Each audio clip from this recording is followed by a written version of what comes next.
السلام علیکم، آپ سن اور دیکھ رہے ہیں سنو ایف ایم 89.4۔ میں ہوں علی احمد اور لایا ہوں ایک اور اچھی خبر۔ ملکی ترقی کی جانب اہم قدم، رواں سال اربوں روپے کے موٹر وے انفراسٹرکچرز شروع۔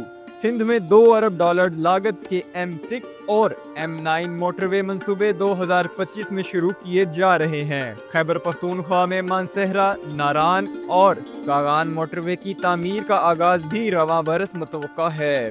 بلوچستان میں کوئٹہ تا کراچی N25 شاہراہ کو موٹر وے معیار پر 4 لین میں تبدیل کیا جائے گا، جبکہ سکھر، حیدرآباد اور کراچی موٹر وے کا منصوبہ بھی عملی شکل اختیار کرے گا۔ حکومت کے مطابق ملکی ترقی کے پیش نظر عوامی مفادات اولین ترجیح ہیں۔ معیار پر کوئی سمجھوتہ نہیں ہوگا اور تمام ترقیاتی منصوبے مقررہ وقت پر مکمل کیے جائیں گے۔ خوشحال پاکستان لا زوال پاکستان۔